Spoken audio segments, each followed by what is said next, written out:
გამარჯობათ, მე ვარ მირანდა ვახტანგიშვილი, ხელოვანი. ჩემი ხელოვნება ჩემთან ერთად იზრდება, ვითარდება და გამოიხატება იმაში, რასაც ჩემ ხელოვნებას ვეძახი. ეს იქნება ფერწერა, ინსტალაცია თუ პერფორმანსი. რეალობის პარალელურად რაც გვაქვს სამყაროში, მხატვრობა გვაძლევს იმის საშუალებას პარალელური ჩვენი ინდივიდუალური რეალობა შევქმნათ. ჩემ ნამუშევრებს ბევრი რამის თქმა უნდათ, მათ აქვს თავიანთი პულსი, ხასიათი და ენერგეტიკა. ჯადოსნური ხის სერია ეს სერია ყოველთვის ჩემს გონებაში იყო, რა ფორმით და რა სახით უნდა შემექმნა და მომეწონა თქვენამდე ჯერ გადაწყვეტილი არ მქონდა. თუმცა მინდოდა რომ კავშირი ყოფილიყო მაქსიმალური მნახველისთვის და შეიქმნა ეს ჯადოსნური ხე ჩაწერილი ხმებით, ხატვის დროს ჩაწერილი ხმებით, არის აწყობილი ეს მელოდია.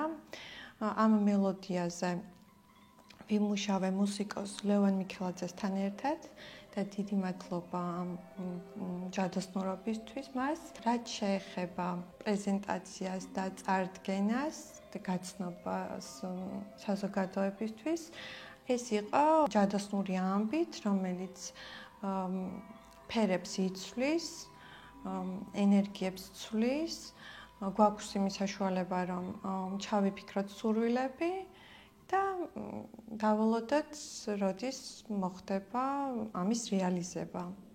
აღსანიშნავია ის, რომ თითოეულ ჯადოსნურ ხეს აქვს თავისი მელოდია, ორწამიანი მელოდია, რომელიც ინდივიდუალური და უნიკალურია, ერთმანეთისგან განსხვავებულია, თუმცა აქვს ერთი ფუძე და ხასიათი.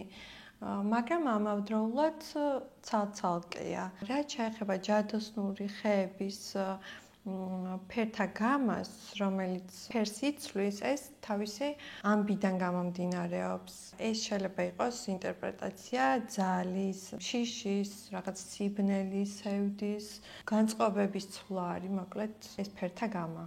მინდა რომ ჯადოსნური ხე შეგვდეთ ყველა კონტინენტზე, სხვადასხვა ქალაქებში, ახლა ამ ეტაპზე, როგორც ჩვენთან საქართველოში, გამოცფენს ფარგლებში შეგვდათ არტ კონფერენცში, შეგვდებათ ამერიკაში, ნიუ-იორკში, ჩიკაგოში, ავსტრალიაში და მალე ლონდონში, საფრანგეთში და ჩინეთში. რაც შეეხება ჩემს ახალ ნამუშევრებს, ეს არის შემდეგი სერია, სახელწოდებით დაკარგული გულები.